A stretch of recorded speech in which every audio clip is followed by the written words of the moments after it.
बोले शंकर भगवान की जय। श्री गणेश भगवान की जय।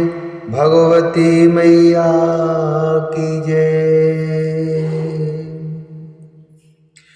श्री शिव महापुराण के अंतर्गत उमा संहिता, जो कि पंचम संहिता है, और इसके अध्याय 26 में आज हम प्रवेश करेंगे, जिसमें वर्णन है योगियों द्वारा काल की गति को टालने का वर्णन। योगियों द्वारा काल की गति को टालने का वर्णन। देवी बोली, हे देव, कथितं तो त्वया देव काल ज्ञानं यथार्थतः। कथितं तु त्वया देवे काल ज्ञानं यथार्थतः। कालस्य वञ्चनं ब्रूहि यथा तत्त्वेन योगिनः।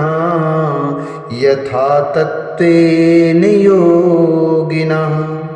कालस्तु सन्निकृष्टो वर्तते सर्वजन्तुषु। यथा चास्य न मृत्युश्च वञ्चते कालमागतं।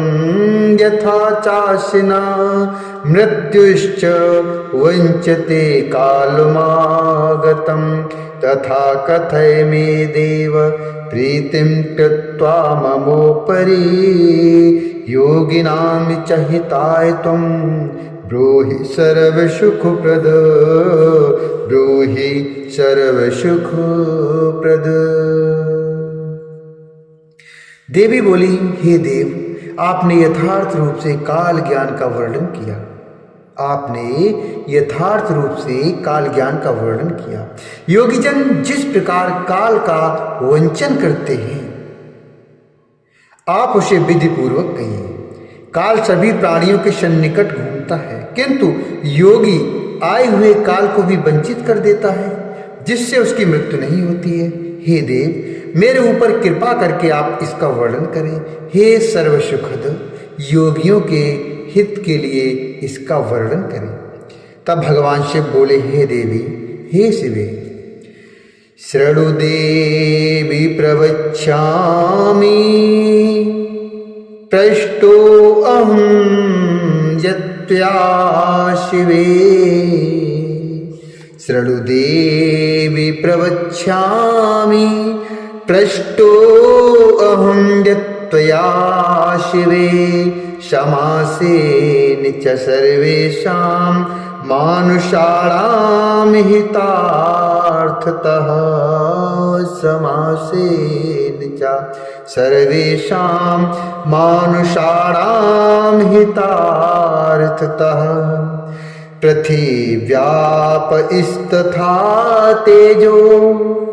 पृथिव्याप इस्तथा तेजो वायुराकाशमेव च। एतेषां हि समायोगः शरीरमुपाञ्चि भौतिकम्। एतेषां हि समायोगः शरीरमुपाञ्चि भौतिकम्। शिव जी बोले, हे देवी, हे शिवे, हे ओमे, तुमने मुझसे जो पूछा है उसे मैं सभी मनुष्यों के हितार्थ को संक्षेप में कहूँगा। उसे मैं सभी मनुष्यों के हितार्थ संक्षेप में कहूँगा, तुम सुनो। पृथ्वी, जल, तेज, वायु एवं आकाश, इनका समायोग ही पांच भौतिक शरीर है। इनके मिलन से ही ये शरीर की अर्थात शरीर बनता है। आकाशत्व सर्वव्यापी है। आकाश तत्व सर्वव्यापी है तथा सभी में सर्वत्र स्थित है। आकाश में ही सभी लय हो जाते हैं एवं पुनः उसी से प्रकट भी हो जाते हैं। आकाश तत्व सर्वव्यापी है तथा सभी में सर्वत्र स्थित है। आकाश में ही सभी लय हो जाते हैं एवं पुनः उसी से प्रकट भी हो जाते हैं। हे सुंदरी, आकाश से युक्त हो जाने पर पंचभूत अपने अपने स्थानों में मिल जाते हैं, उस सन्निपात की स्थिरता नहीं है, उस सन्निपात की स्थिरता नहीं है। सभी ज्ञानी लोग तपस्या एवं मंत्र के बल से यह सब भली बात जान लेते हैं, इसमें संशय नहीं है।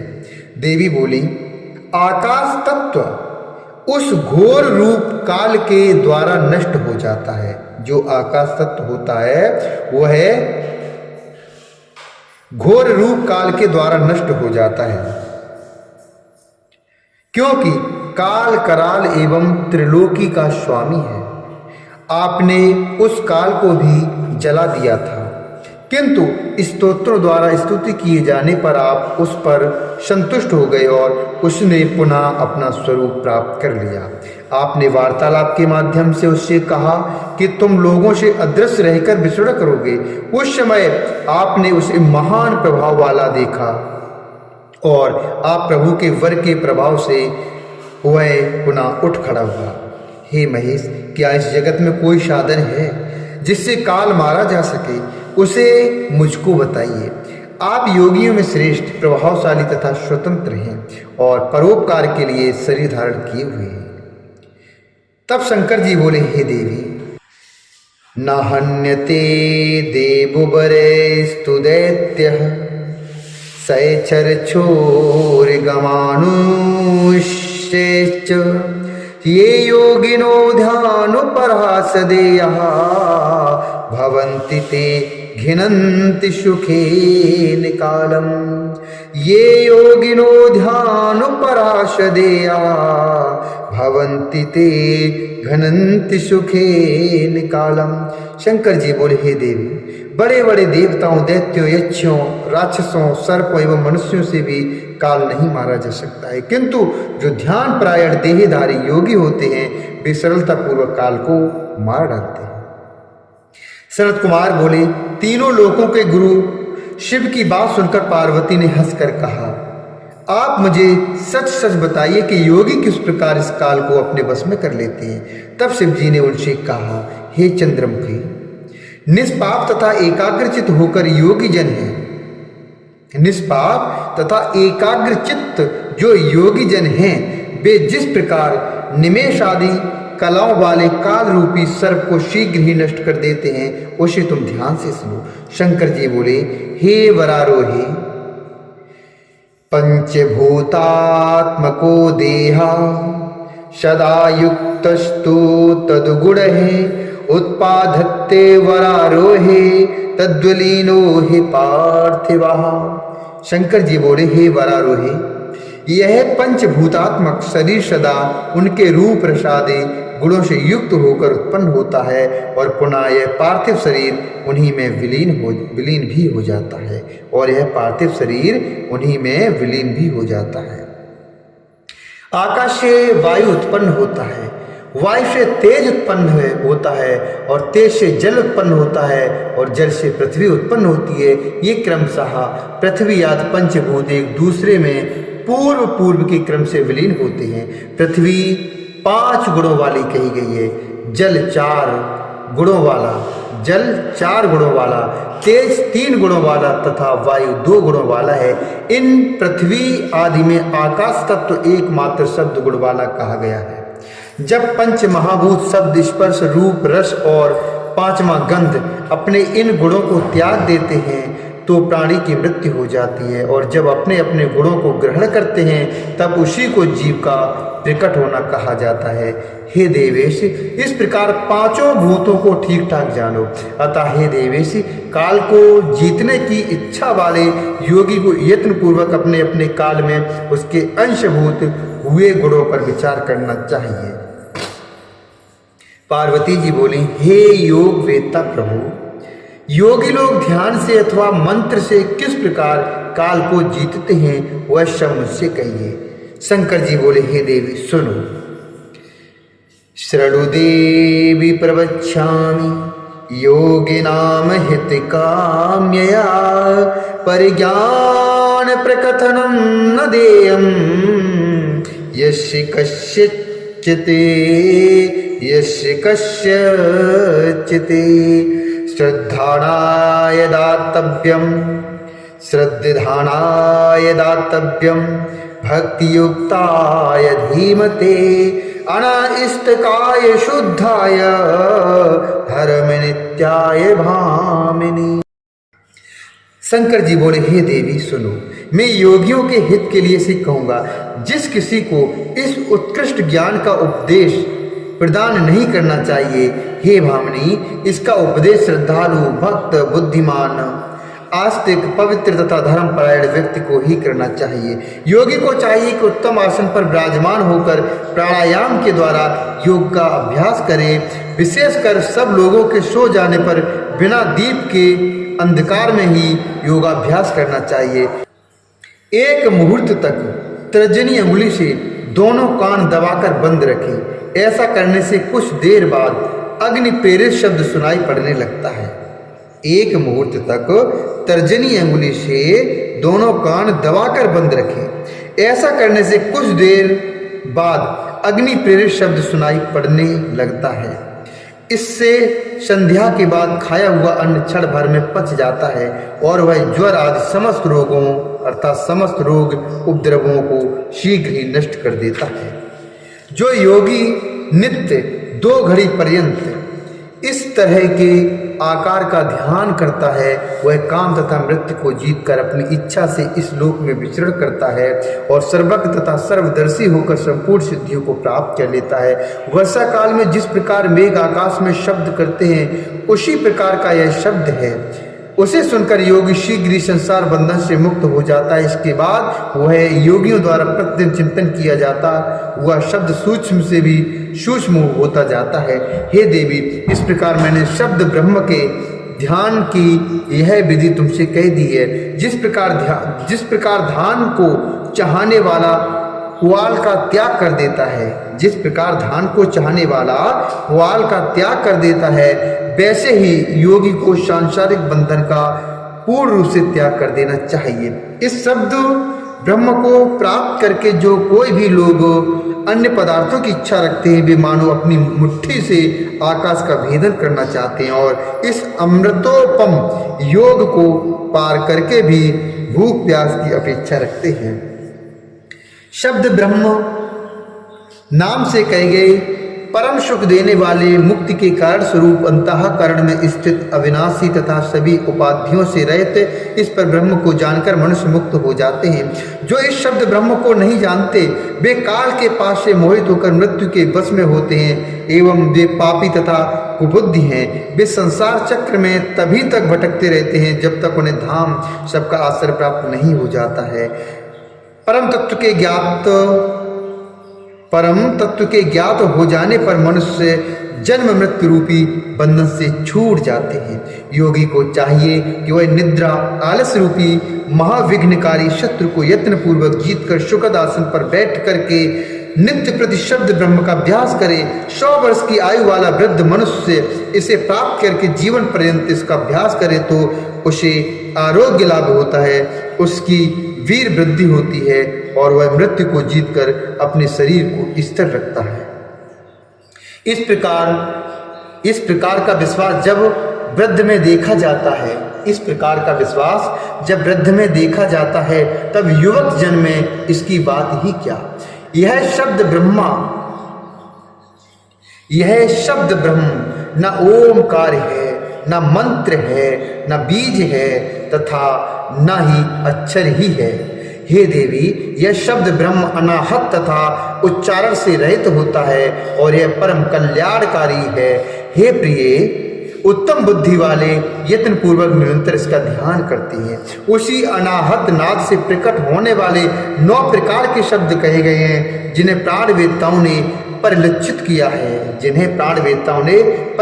किया है। हे देवी, उन्हें तथा नाद सिद्धि को यत्न पूर्वक कहता हूँ। घोष, कांस्य, श्रृंग, घंटा, वीणा, बांसुरी, दुंदुभ, शंख शब्द और 9वां मेघ गर्जन, ये अनाहत से प्रकट होने वाले शब्द हैं। योगी इन 9 शब्दों का त्याग कर तुंकार शब्द का अभ्यास करे। इस प्रकार ध्यान करने वाला योगी पुण्यों एवं पापों से लिप्त नहीं होता है। हे